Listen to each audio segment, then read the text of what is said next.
Hi, my name is Paul Edison-Lahm, class of '83, although I graduated in '90. This is the second year in a row we haven't been able to be in person in front of the buildings. So last year we made a short video. It's about 4 minutes long, and I'm going to start by showing that video, and then I'm going to talk about the buildings. The choice of architecture can say a lot about an institution. So it's actually a little surprising that here at Reed College, with its focus on the humanities, you won't find a single classical column or Roman arch.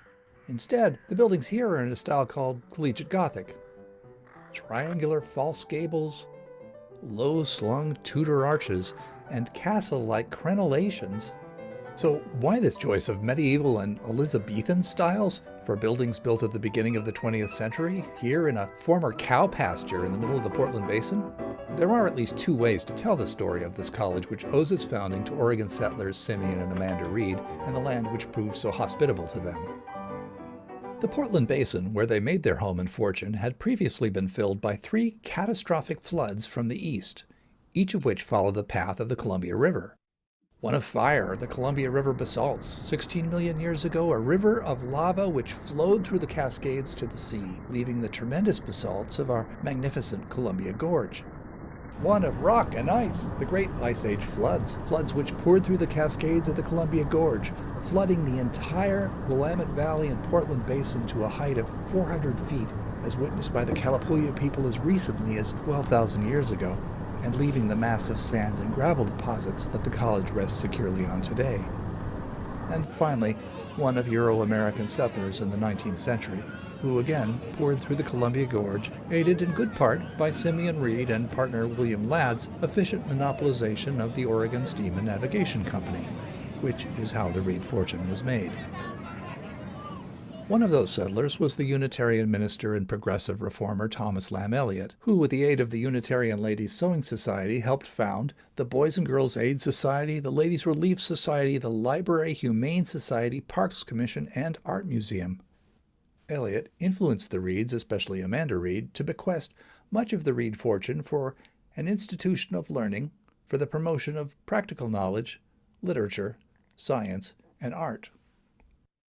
The land for the college had been, for at least the 12,000 years since the last of the Ice Age floods, within the traditional lands of the Clackamas-Clawliwalla people, one of the over 30 tribes that were forcibly marched by the U.S. government to reservation, which was further chipped away at and then terminated, and finally restored in 1983 as the sovereign Confederated Tribes of Grand Ronde.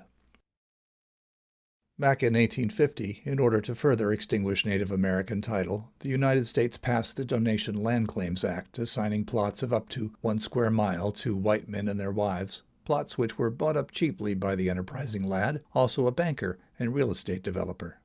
The Ladd Estate Company donated the initial 40 acres of pasture land to the Reed Institute, in part because of the historic connection between the two men, and in part to burnish the prestige of its racially segregated suburb Eastmoreland to the south, purporting to protect Reed from being surrounded by low-class dwellings. Eliot chose Reed's first president, the young and idealistic progressive William T. Foster, who wanted to break from confining Ivy League traditions that emphasized sports and fraternities, and had a sweeping agenda that included confronting social ills such as high medical costs and false medical advertising, the conspiracy of silence in matters of sex, silly motion pictures, injustice to the unemployed, billboards on the Columbia River Highway, intercollegiate athletics, and the chaos and waste of English spelling. In the very mortar of the college, in this distinctive wide-jointed brickwork, you can find the geological evidence of the two great floods of basalt and gravel, and in the architecture, in this beautiful Tudor Revival detailing and hand-carved limestone, the contradictions of history. I hope you'll come back for the completion of this video, when we'll look more closely at some of the fantastic architectural details and also some unexpected history of these somewhat problematic, complicated, and, to me, beautiful and inspiring buildings.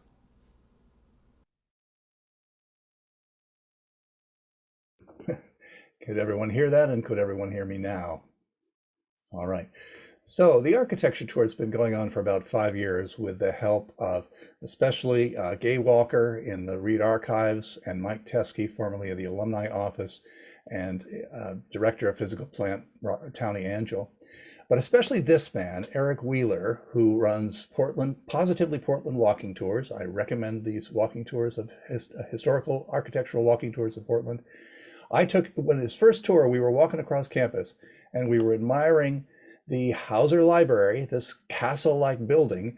And he said, that's a Pietro Beluschi building. Now, Beluschi, if you don't live in Portland or you don't know, he's our preeminent modernist architect here. We're very proud of Beluschi. He designed the Portland Art Museum. He designed the Equitable Building, which is the first in the country entirely aluminum-clad, sealed HVAC system building built after World War II. And so it was a little hard for me initially to reconcile the man who, with Skidmore, Owings, and Merrill, the architects, designed this building, Big Pink, with a man who put these medieval hand-carved limestone grotesques around the Hauser wing of the library. So I'm going to just go over this quickly in sort of 4 stages, the buildings, 4 different shapes: collegiate Gothic, modernism, postmodernism, and then whatever period we're in now, starting with this concept of the collegiate Gothic. What is Gothic? According to Woodrow Wilson, when he was president of Princeton University, he said that the collegiate Gothic there added 1,000 years to the history of the university and pointed every man's imagination to the earliest era of learning in the English-speaking race. So most likely Foster and Eliot would have chosen the collegiate Gothic style, at least for that purpose, to suggest this connection with history. And Eliot in particular was an Anglophile. And I'll leave it for a little bit later in the presentation to unpack what English-speaking race might mean for these men. Gothic, we think of as Chartres or Notre Dame, this sort of the verticality, the flying buttresses or ornate tracery of rose windows, but especially that pointy arch, that two-sided arch, or the it's two compass arches put together. But that's not what we have here at Reed College. We've got something else entirely, something much more, in some ways, much more sedate. We have Tudor, which is an Elizabethan style, more of the 16th century. So that triangle we see everywhere in the false gables. They're false because gables are meant to hold up a roof line, but these are more of a false front. So you see that very familiar style, the triangle with the 2 little bump outs, the Corby stops or crow stops on the side. You'll see that pattern again and again repeated in the postmodern architecture. We also have, notably, the Tudor arch, which is a 4-centered arch. It's a wider, broader arch. Once you see that, you see it everywhere in all of the windows and all of the decor and styling as well. And finally, the crenellations at the top. These would have been defensive battlements at the time in the Elizabethan times. You would have had to have special dispensation from the sovereign to put them on your buildings, because kings and queens were kind of nervous about lords having their own private armies. Even in Elizabethan times, these would have been mostly ornamental. So Foster and Eliot chose A.E. Doyle, a prominent rising architect in the early 20th century, who'd worked in many other styles. That's the Central Library in the sort of Beaux-Arts style at the bottom right, and then the Myron Frank building. And Doyle chose this, what Townie Angell calls the fundamental texture of the college, which is this brick and mortar and limestone. Now I know all colleges have brick, but ours is special. I will tell you why. What's his name? I'm going to confess at this point, I had a terrible migraine this morning, so my brain is glitching just a little bit, but we'll get through it. So the architect's name is Doyle, and he chose, first of all, this English bond, which is a combination of stretchers and headers, which gives a nice variegated quality to this, and the color of the brick is a nicely variegated chosen brick, and you'll see that repeated. Plus we have distinctively these wide joints. So they're about 7/8 inch wide, and they're so wide that they have to be filled with gravel, which I make a big point of in the video. It connects the basalts to the Columbia River basalts and the quartzites to the Missoula floods. But in any event, the mortar is then raked back to create that nice groove.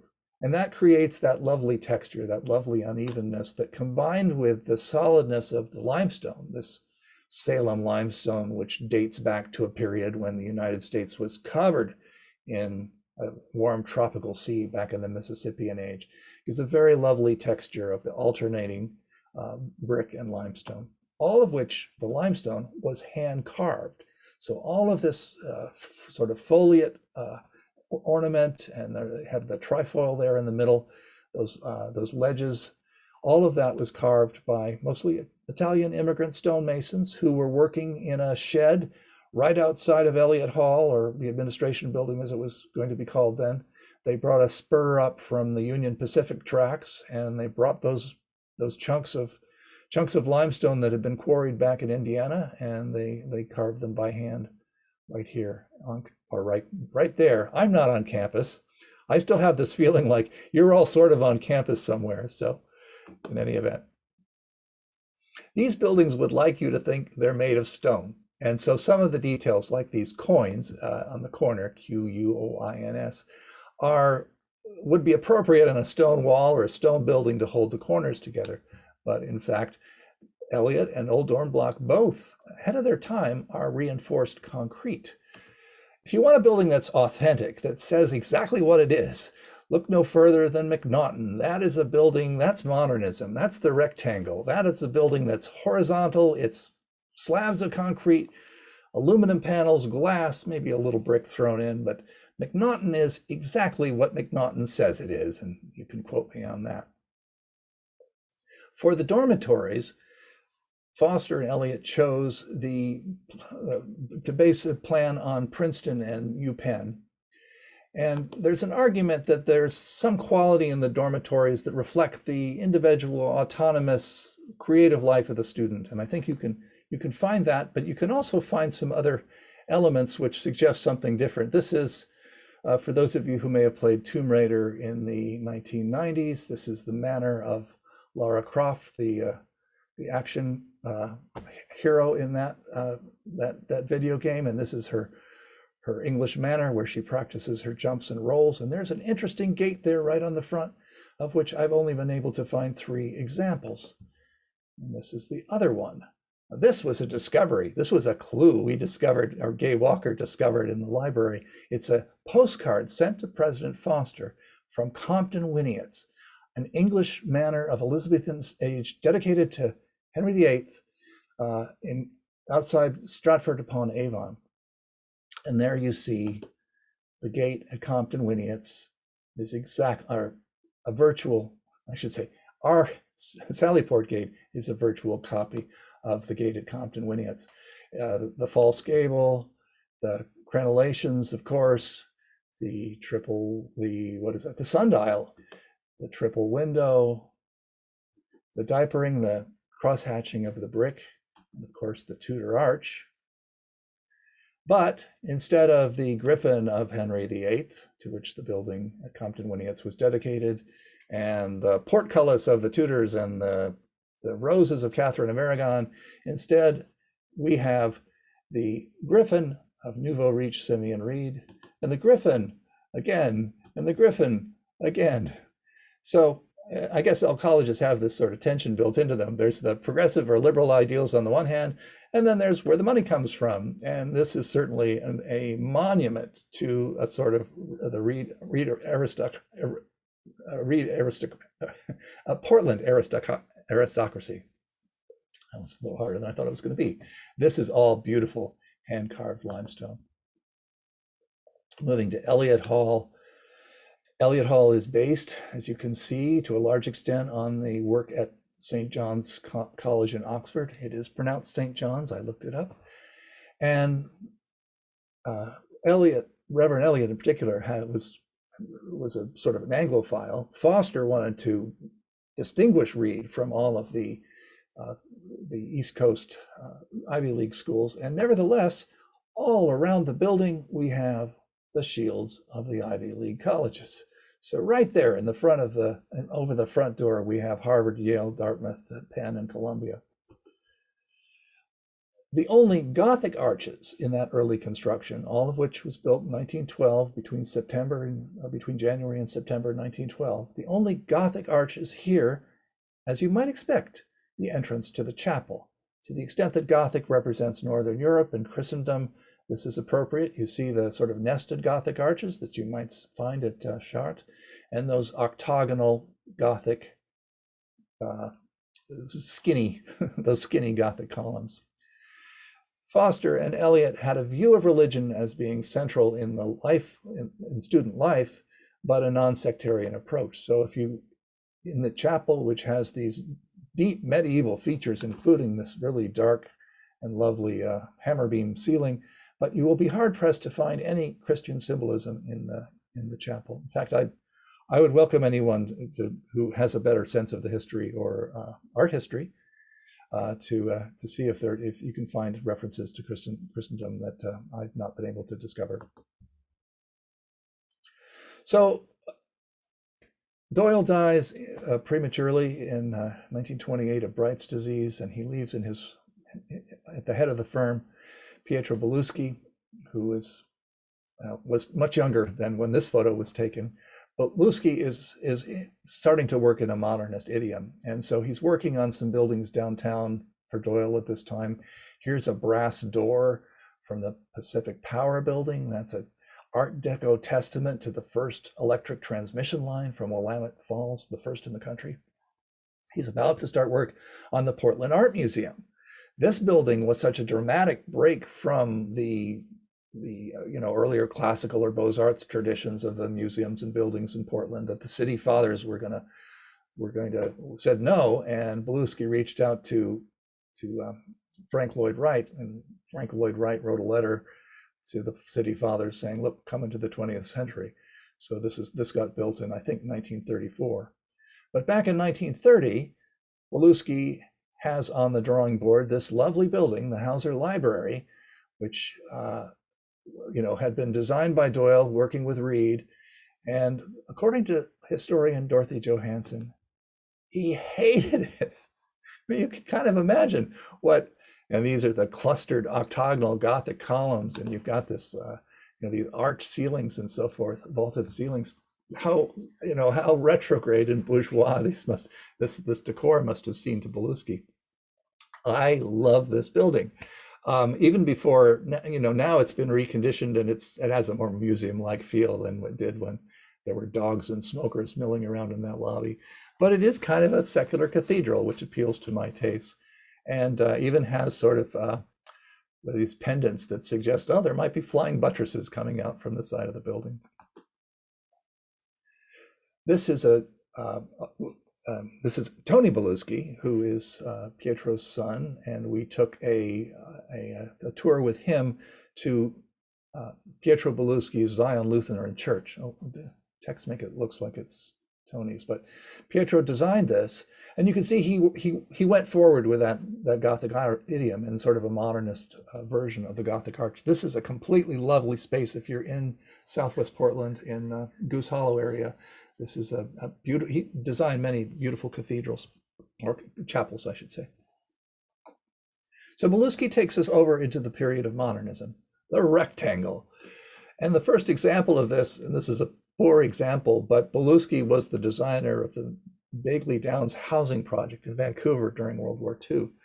So this was temporary housing, and after the war, it was bought on the cheap and trucked over to Reed to serve as variously the ceramics building and the bookstore and the faculty office building, some of you may remember, which has been successively truncated time and time again, and is now, it remains this sort of rump of the building as the gray wood building, tongue firmly in cheek because it's made of gray wood. The first real example of modernism at Reed is the chemistry building.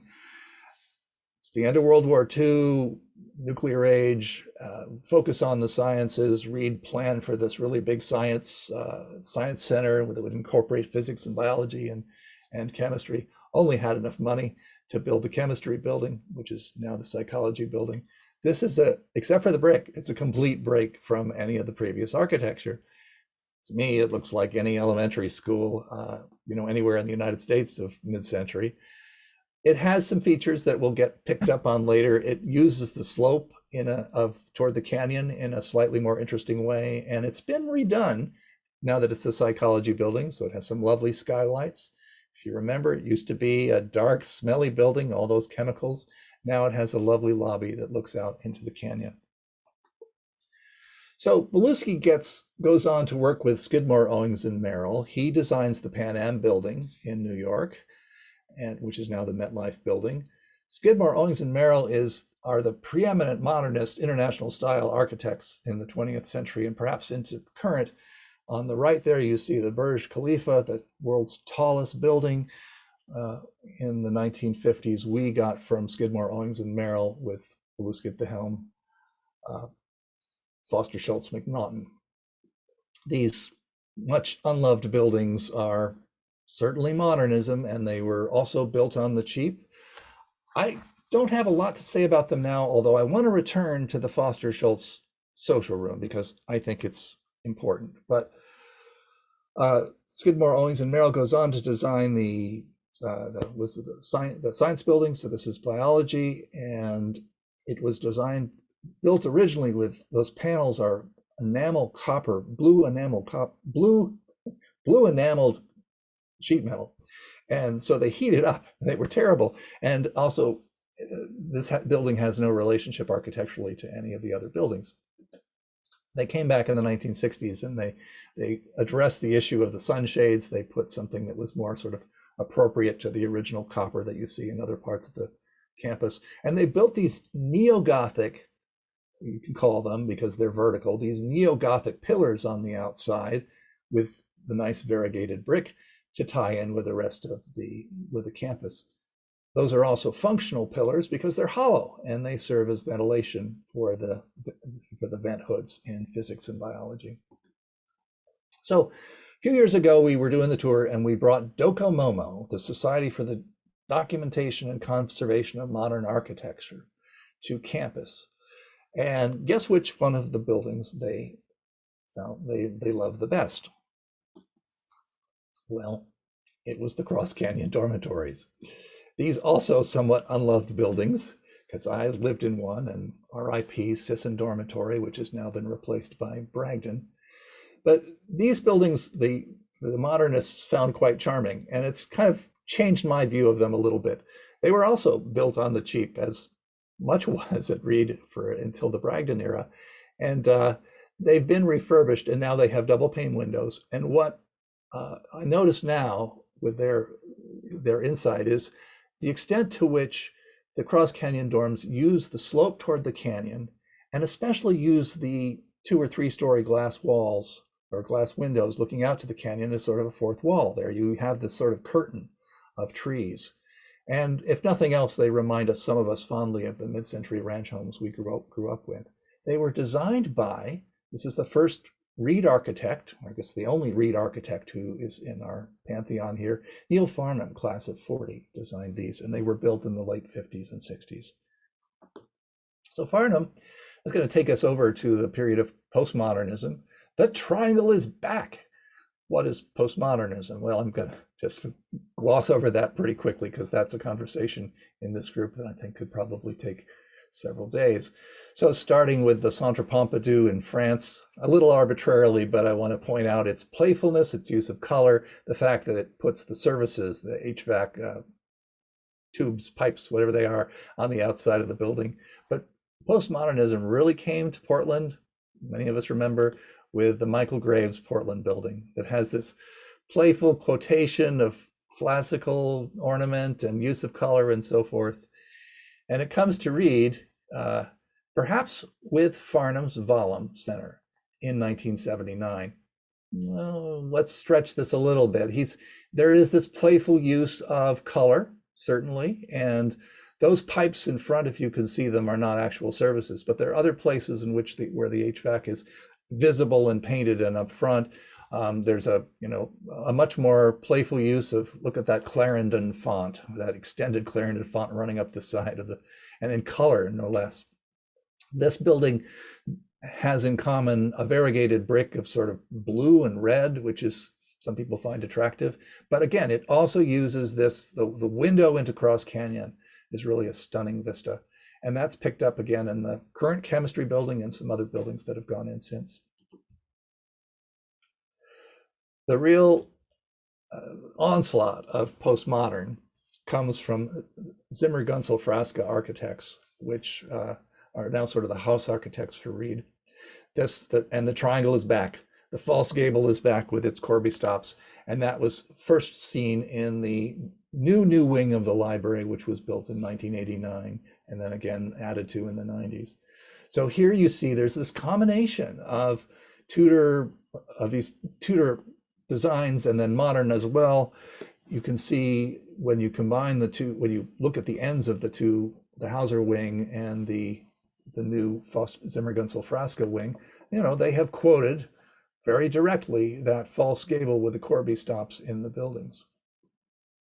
Now, I imagine if I grew up in the UK, right, I imagine they have these things on, you know, on every street corner, that this would seem like a tacky American ripoff to me. But growing up as I did in the San Fernando Valley, I am impressed by the weight of history here. Although the extent to which the postmodern version works for me aesthetically, I think largely based on the materials. Excuse me. Where they've used the variegated brick with the wide joints, really nice. Where they've used copper dormers, for example, also very nice. Some of the decor, but the replacement of colored concrete for the limestone doesn't work as well. It doesn't catch the light as brightly and it tends to stain. But they've done some really nice work in some of the detailing. This is, many of us would remember, is the old entrance, and they've redone it in limestone. It's a beautiful little sitting area. The best, I think, is the atrium in the interior, where they've used the exterior of the old Hauser wing as the interior of this very sunlit atrium, and they've relocated the grotesques at the top. I think one of them is racist, but I'm not positive. So contemporary modernism, postmodernism, or maybe green or sustainable modernism. I'm not sure what to call this. It's the box again, but it's got angles. So our two examples of this are, first of all, the Performing Arts Building, which is finally Reed is putting performing arts on its front door and bringing together music and dance and theater, which had been scattered to the four winds on campus, here in one beautiful building. This, I guess, green or sustainable modernism might be the best term for this. The architects here are Opsis working with Fisher Dax. It has a bioswale and eco roof that's watered from on-site rainwater and automatic louvered climate control windows and heating and cooling coils in the polished raw concrete floors. Sustainable wood, acoustic walls, including wood from a beloved fallen tree, and a 6-degree curve to the southern exposure to take advantage of seasonal light. It's a beautiful building, and importantly, it looks out to Portland in a way that previous buildings looked inward, looked toward that central quad. And that's, I think, more than a metaphor, because this building really does, in terms of being ADA and parking accessible, it does present a welcome mat to Portland in a way that previously Reed had kind of turned internally. Finally, we have, that's another view of the Performing Arts Building. It is an interesting building to walk into. Acoustically, there's because of that acoustic wall. And Emma, you might have more to say about this as far as whether it's comfortable to be in it, because it immediately feels like you can whisper and be heard on the other side of the room. But many people I talk to love to study in it, so it's a beautiful, beautiful atrium. Finally, we've got Trillium Dorm, which is it's finished just 2 years ago, I guess. And it's actually had students in it for a year and a half, I guess. It is Platinum LEED certified. How does it tie in with previous architecture? The copper panels, maybe, and also the use of this very subtle variegated one-sided Roman brick. And now you're saying, well, I thought all bricks had 6 sides. Well, yeah, that's true, but usually you can put them in either direction, forward or back. These only have one face that faces out. So it was actually so complex that they went through one set of bricklayers to get these to get these done correctly. And the photo doesn't really capture it here. The extent of the variations in the brick is very subtle, and it's interesting to see it in different lights. And I've only started to kind of get down there and take pictures of it. So that is more or less our progression of different styles. I said I would talk a little bit about the Foster Social Room, which I have gone on record as saying should logically be the intellectual center and heart of the college, because it represents the intersection of Foster's idea of the engaged intellectual, politically engaged intellectual, and Scholz's idea of more of the focused on the life of the mind, humanities. I've been told that that's kind of a silly notion, but I keep saying it. One of the people who's helped me the most with this is John Sheehy, author of the thickest book I've ever read, I think, Comrades of the Quest, which, despite being this thick, is an oral history. And so it's very readable, and I would really recommend it. It's available in the Read Bookstore or online. John sent me an email after seeing my video last summer, and he said, it's interesting you mentioned this connection to Woodrow Wilson, because Foster, like Wilson, was a eugenicist. In fact, he was head of the Oregon Social Hygiene Society while he was president. He wrote a book called The Social Emergency with other authors, some of whom were Reed profs, and they are obsessed with sex. Now, I want to get to the racial and class dimensions of eugenics in a moment. Actually, that goes beyond my expertise, and I've only kind of just verged into this, so I'm going to kind of do the best I can with it, but a lot of this is pretty preliminary. Their concern seems to be mostly the predominant sexualization in the culture in the early 20th century. All of these movies and four-color advertisements and so on. And it's interesting because they don't have the language of sex that we know, the sort of modern language of sex from sexologists like Magnus Hirschfeld or Freud or feminism. So they feel like youth really need to know about sex, but they need to be taught by the right people and in a way that doesn't arouse them, because that's a real concern here. There's a deeper concern with the spread of venereal disease, and Foster seems to have a particular concern about young men who contract VD and then are treated by quack doctors. There are some feminist notes, perhaps, about the concern about, was a more protectionist kind of view, but concern about the treatment of women. So I think it's worth reading and worth looking at and thinking about Reed's history in that context. A bigger concern is that this organization was probably one of many, or maybe even the preeminent organization, that lobbied for the sterilization bills that eventually passed around this time in the Oregon legislature and were signed by the governor. These resulted tragically in the involuntary sterilization of several thousand Oregon inmates and patients in mental hospitals over the next 6 decades. Interestingly, they were opposed by the anti-vax groups at the time, who have a historic concern with the liberty of the body from state intervention. But the laws did pass. They were ruled unconstitutional in the Skinner case in 1942, but continued in Oregon until 1981, I've recently discovered. So the likelihood that the Oregon Social Hygiene Society supported these is very great. I have not been able to get back into the Reed archives in the past year. Even though the campus is open now, the archives are still closed.